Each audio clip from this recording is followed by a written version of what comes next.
Alright folks, hi, Ryan here. Let me know if the voice and the audio is okay. Give me a quick thumbs up. I beat you to the 1 minute, Gizish. Oh, Gizish Industries, it's not your name. I thought that's your name. Alright, anyways, we just started, and in this short session, I am going to give you a very quick and useful tip with the surface modeling. It's not going to be a surface modeling session completely per se, but surface modeling plays an important role in this tip that I'm about to teach you. All right, without any further ado, let me tell you what I'm exactly going to do here, guys. By the way, if you have not been watching my videos, I will try to put live videos 2 times a week. I tried in the past couple of days to stick to Sundays and Fridays, so let me know if that's okay around the same time like now. And audio check, good. Avinash, hi, hello. All right, guys, I have prepared something like a screw over here, except that it does not have any threads. That's the part that we're going to create using surface modeling. Now, if you notice here, if you notice here, the shape of this component, this surface, is not completely cylindrical. I know some of you, or a lot of you actually know how to create threads on a normal cylindrical surface. And if you do not know how to do that, let me know so I could quickly cover that at the end of this session. By the way, guys, just like before, I will cover all of your questions. I will go over them all one by one at the end of the session. All right, so make sure to put them down. Do not forget that. But in this case, this is not a typical cylindrical surface. Therefore, having a helical here, if you go here and work with the spiral, you cannot quite create the type of thread that you like. Now, let's see how we can fix that using surface modeling. The technique that I'm gonna use is like this. I'm gonna pick a plane that cuts this surface in its axis, not like this in half or in part, but along its long axis. So that would be the right plane, and I'm gonna go ahead and activate the sketch on top of that. Next, I'm going to draw a very, very straight, in this case, vertical line like this, and reveal this sketch. Again, I'm gonna pick right plane, activate the sketch. Peter, not a hammer. This is going to be a screw. You have to use a screwdriver. I lost my train of thought. I'm gonna draw another straight line horizontally on this end point, not here. And I just noticed this is too long. I'm gonna have to short it a little bit. One thing you have to pay attention to is that the length of this line over here has to be longer than this distance from this line to this point. So half the diameter of your cylinder or conical surface, which is this one, from this point to this point. As long as this is more than that, that's enough, and you can rebuild the sketch. Now, again, this line has to be edited. I noticed this is too long, so I'm gonna have to delete the existing relation for this point, so I can drag it down onto this level. Rebuild the sketch. Now, so far it doesn't look that fancy, but the next step is where it gets interesting. Go to the surfaces and pick swept surface. I'm going to use this line as my profile, and I'm going to use this line as my path. Now look at the preview. You're going to create a normal sheet or surface with 0 thickness if you use this one as the profile, and it moves along this one and to create this rectangular surface. But this is not what we want. We want to go to the options over here on the properties manager, change the profile twist to specify twist value. So when you do that, you get another sub option called twist control. I would like to change that to revolutions and try to create turns. Some of you know where I'm going with this by now. I'm gonna click OK. Now this doesn't quite seem right. I mean, no screw has such weird thin threads, if at all thin. It doesn't have any thickness. Next, we're gonna go on the sketch tab and use the broader of convert entities. If you select on this arrow over here, you see intersection curve. This is what we want. Intersection curve is a feature that allows you to create a 2 or 3D sketch where 2 or more surfaces or solid bodies intersect with one another. So for example, if I pick this surface and pick this surface and click OK, I get a 3D spline or helix that goes along this path, and it changes its diameter as we go along this screw. So let me click OK and rebuild this sketch. Now allow me to hide this surface. By the way, guys, how did I hide the surface? Let me know. Whoever puts that down in a comment gets my respect. I mean, if you don't know it, no disrespect, but I want to see if anyone knows that. If no, let me know, so I will tell you what shortcut you can use to just hide your component. All right, now I'm going to bring back the whole screw again like this. All right, the next step is easy, just to create a profile and use a normal feature swept bus to create your thread. So let's just quickly do that. Again, right plane, activate this sketch, go here, draw a rectangle, something like rectangles at least. I would like to do this, rebuild it, go over to swept cut bus, and boom. How does it look? Oh, we get 0. Is it all right? I think somewhere along this point we have some issues, so let's just get rid of this path where it ends or reaches this point. Double click on this, no relation here. Let me see if I can drag it back. I can. Let's just leave it up to here. I think it's even more realistic. The thread doesn't go all the way to the tip. So swept cut bus. There you go. Add CAD engineering knew it. You press tab on the keyboard and you can hide whatever that is underneath your mouse cursor. Again? Let me see where the problem is lying. Merge result, go away. All right, so we had some zero geometry problem. Look, it goes here and it doesn't stay tangential. It changes, it twists. So let's see what we can do to fix that. Minimum twist. How about natural? Doesn't seem so natural to me, but at least looks better. All right, this looks better. Combine. Can we combine these two?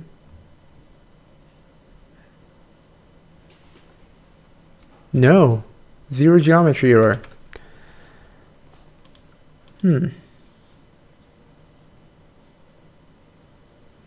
Guys, help me out here. What can we do?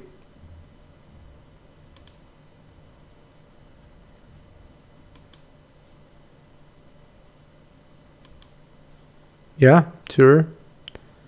All right, let's see what we can do to fix this. I'm gonna hide this. I'm gonna have to do some black magic, guys, if I can pull it off. Can I? I don't know. We can always try. This is how we do SolidWorks here. Bring back the component. Do it like this. Now, can we combine them now? Yes! I combined it. And for those of you who are wondering how it happened, let me go back a couple of steps and explain what we just did. Well, first of all, this profile was set on minimum twist, and minimum twist does not look so good to me because look, it is a normal triangle, and then as we go down here, it tries to stick to the path on its one corner, but it's actually doing a lot of twist over here. It actually intersects with the body of the screw, and you do not even see any thread. Look, on the right side, it is showing out, but here it's not even outside. So I first thing I did, I changed the profile twist to natural. All right, now it looks a little bit wobbly and shaky, but still at least you get a proper thread out of it.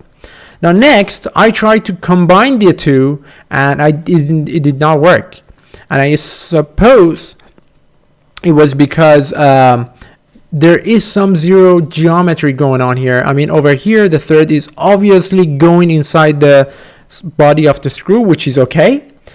But maybe here, around here, we have some areas like here where the thread is not even in contact with the screw. So this is where you get the problems, because at some point you only have one point or only one line where the thickness is actually 0, because you don't have any thickness on a line or a point, and therefore you cannot merge these two components or combine them together as one solid body. Now what I did was to go over here, used a feature called move face, which is perfect for such cases. I selected the inner surface of this thread. First of all, I hid the main component so I could see the inner surface, which is this one, and I offset that for a value of 0.2, if I'm not mistaken. How many did I do? How much? 0.5. I offset that. Let's see the preview again, not do that too quick. Look, this is the surface, the highlighted blue, and the yellow is the preview of the offset at a value of 0.5. So when I did that, potentially I assumed that I'm getting rid of any zero geometry that is already occurring in my model. Because if you have an edge that is sitting on top of a surface where the zero thickness geometry error is happening, when you offset that for whatever value this is, you push this line, contact line, into the solid body. Therefore you create an area or a volume, and then after that, obviously I could pull off the combine, and I got my, what do you call it? It is a screw for wood or metal. It does not look that perfect, but the point was to show you how to create such odd shaped threads using surface modeling. Now let me do another one quickly, a cool one. I'm gonna start a new component and create a rectangular shaped thread. All right, have you ever done that? So for that, I'm gonna start by drawing a rectangle or a sphere, square, and make them equal, extrude it as long as your thread should be, like this. Then we repeat the same technique. It is also a good reminder, as well as a new method for the people who missed it, just joined us. By the way, did anybody just join us? Rebuild the sketch. One time, one vertical line. Again, in a new sketch, another line. Like this. Rebuild it. Go to the surface tab, swept surface, profile, path, options, twist value, specify twist value, revolutions, go higher revolutions, click OK. Sketch tab, intersection curve, which I told you creates what you want, a 2D or 3D sketch where your components are intersecting. So click OK, rebuild, hide this surface body, we don't need it, and even hide this one. Now you see you have just, or I have just created a rectangular based helical path. Now if you want to go ahead and sweep a profile on top of this, be my guest, you can. No problem at all. You can just do it like this. Rebuild, boom, and boom. The second boom takes a little bit of time. Too big of a profile. Make it smaller. Do not get the error.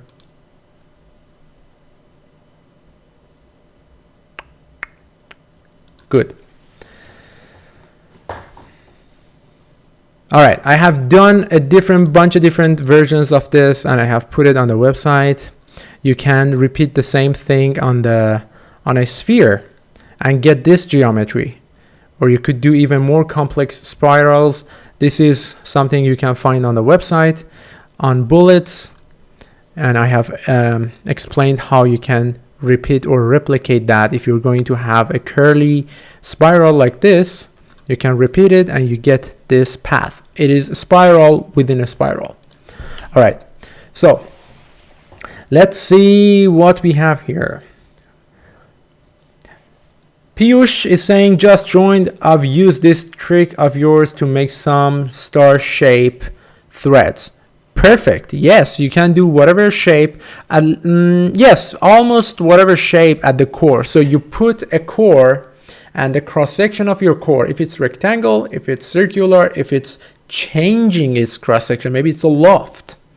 And then you use this technique with the surface modeling to create some temporary helical shape. Then you use intersection curve to create the path for it. And from there, you can work manually or simply with the swept boss or base. Now we have Kartikeya says, I have made an octocopter just now. It's cool. You made an octocopter using this trick? Or no, it cannot be this trick. Cool. If you send me the picture, I might be able to show it next time. Good, guys.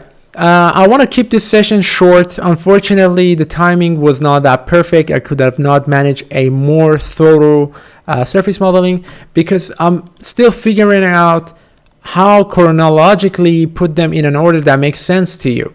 If you can help me out and by telling me what exactly it is that you would like to know, it helps me enormously to just put it in a logical order and tell you about this and then go on, or do it the other way around. But at this point, I just thought using swept boss or surface modeling tricks for swept boss could be a good start for this.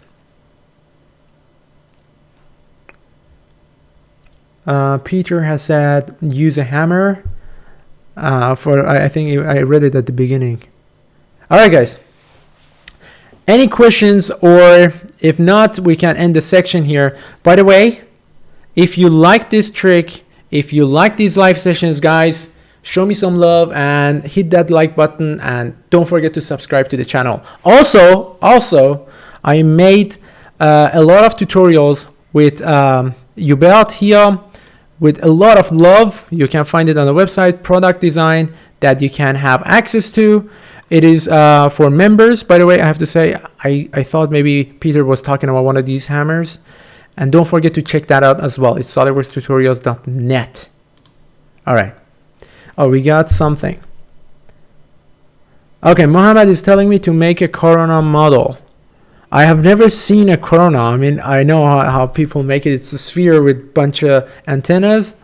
I actually thought about it. But I'm not sure why would you want to do that on SolidWorks. If I get 2 more requests on that, I will do it, Mohammed. Kartikeya says, how can I send you? Tell me what. Okay, you can just send it to the to info@solidworkstutorials.net. I get the email. Peter says, nice, thanks. As a newbie, don't really understand. Oh, I'm sorry, Peter. Newbie in surface modeling or newbie in SolidWorks? If you're newbie in SolidWorks, look, guys, this is very important. All of you who are watching this right now, pay attention, because I did close it. Doesn't matter. We go to the website. We go to the community tab, and here I put polls every week on the website, and I ask people what to cover. And when people say do absolute beginner, which was 2 weeks ago, I do absolute beginner. When people say do surface modeling, I do basic surface modeling. So if you want me to do something like a beginner course, I mean, it was 22% of the people, make sure to take part in the poll. It helped me out and helps you to do the session that helps you the most, okay? Okay, so Peter is a newbie in SolidWorks, both in surface modeling, no shame there. Everyone is when they start, and SolidWorks, again, no shame there. I'll try to do another beginner section, not for surface modeling, on Sunday. Peter, don't forget that, around same time, 6 p.m.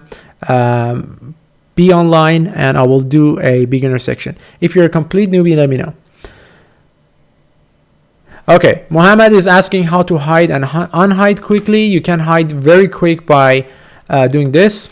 Let me actually bring more components. Everything.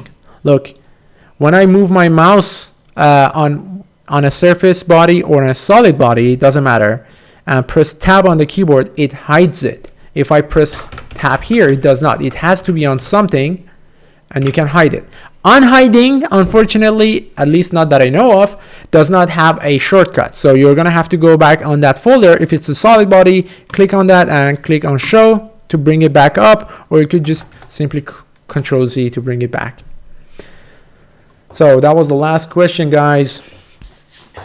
I think we have, what exactly is, we have 2 more minutes and then that would be end of this session.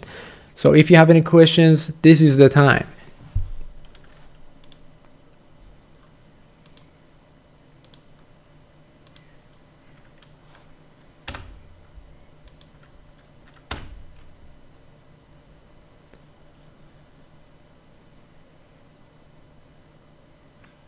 Piyush is asking, also would love some derived part modeling from SolidWorks assemblies and using macros. Derived part modeling. I'm not quite familiar with the term. Does it mean you take a component from assembly and try to modify it so it would fit the rest of the parts? Could you please a little bit go on detail on that one?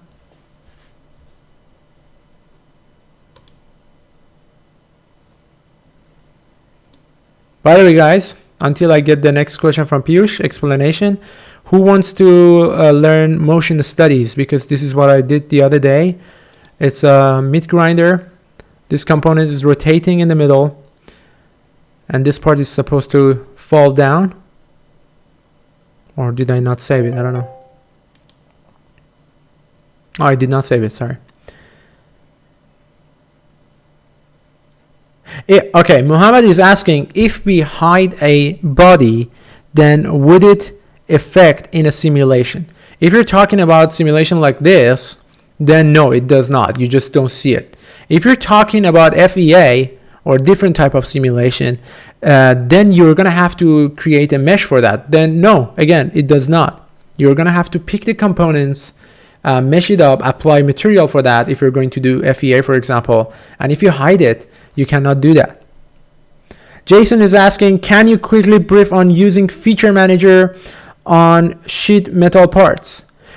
Jason, that would be, we're almost at the end of the session, and sheet metal, we're actually talking with Hubert to do another session for the sheet metal. But if you want to see how on using feature manager, this one on sheet metal parts, I don't quite understand the question. Can you elaborate on that, Jason? Because this is the feature manager, and if you're referring to something else, please let me know. Peter is saying it's useful to know the potential as well as how to do things. Maybe I'm missing something. You're referring to the one. Yeah, you're referring to the one above. Our staff is saying, can we combine 2 or more sketch with different features? In my case, combined features was not available. In motion study, can we get output RPM reading of a gearbox? Yeah, you can. You can put a sensor there and read it out. But let me get back to your first question. You said you tried to combine 2 or more sketch. First of all, you cannot combine sketches. You can combine solid bodies or solid surfaces. It has to be a 3D thing, either a surface or a body, but you cannot combine sketch. And if you think you cannot combine solid bodies, let me know, because that's a different story. Pierce says, like if I have an assembly of multiple parts, I want to make another part inside the assembly, referencing to the assembly. Okay. All right. Let's just do it quickly.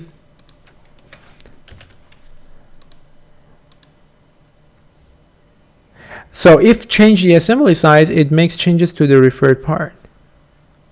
Okay, guys. Piyush is asking how to create a new component in the assembly mode. This is the assembly mode, and I just inserted this component. This is my first component. Usually you go here and click on insert component to bring the other one here. But instead of doing that, if you click here and click on new part, you're gonna have to first click somewhere to accept it. Then you see your part 3 in this case will be added. Then one left click here, you can click on edit part and pick a plane to start your drawing. So in this case, I'm gonna pick this top surface of this screw. Then I can go to the sketch tab. I see all the options that you see on the part mode. You can start drawing on top of it. I don't know what I'm doing exactly. What I'm creating is a random component, and you can rebuild it. And now you have 2 components in your assembly. I think, did I get the question right? Next one, Mohammed says, so hide is basically deleting the part. No, it's not deleting the part. No. Do not make that mistake, guys. When you hide a component, you're not deleting a part. Let me show you what happens if you delete a part. If I click on this one and delete it, the whole thread that we just created, it all goes away. So it's not the same, all right? You just hide it so you do not see it. In terms of simulation, as you asked, it's not included in that, but it's not deleting, okay? Jason retracted his message. I'm sorry, dude, I did not see it. Okay, parts from SolidWorks Toolbox, for example, a louver. SolidWorks Toolbox is over here. Feature Manager. What was the question? Let me read it again quickly. Can you quickly brief on using Feature Manager on sheet metal parts? Okay. I'm gonna have to be honest with you, Jason. I'm not quite an expert. I know my way around sheet metals, especially from the toolbox, but I wouldn't call myself an expert. I know you can bring the parts you want from here, configure it, but configure part, but nothing special about the sheet parts. Especially, I cannot even teach you. Maybe I can find my way around it, do my own project, but I'm not ready to teach it to you or other people. Sorry for that. All right, guys. 2 minutes is well past. We're at 29 minutes, 24 seconds. So let's just say at 30 seconds. 30 seconds, guys. Thank you very much for watching. Let me know how I did. It would really mean a lot to me. And for future sessions, I can improve the quality, the duration, whatever it is that you want me to do. Please let me know, because I want to do what you want. And I also appreciate it if you just go to the description session below. There is a link for Trustpilot. There is a link to review, and whatever review you leave there, it's very much appreciated. I would appreciate it if you take the time to do that. The next online class Asif is asking is on Sundays next same time, around 6 p.m. half an hour before now. Jason says, okay, thanks. Thank you, you too, Jason. Sorry, buddy. I will try to do sheet metal in future sessions, but I'm going to have to do a little bit of prop on that. Asif is asking about putting sensor in Motion Manager. I will get back to you in the next session. Make sure to watch it because we're wrapping this session up. You're welcome, Kanjo. Mohammed saying today's session was very knowledgeable. Thank you for the feedback. I'm happy you liked it. Nancy, thank you for watching, for taking the time. It means a lot to me. And Asif, the next class is Sunday 6 p.m. See you later, guys. Thank you.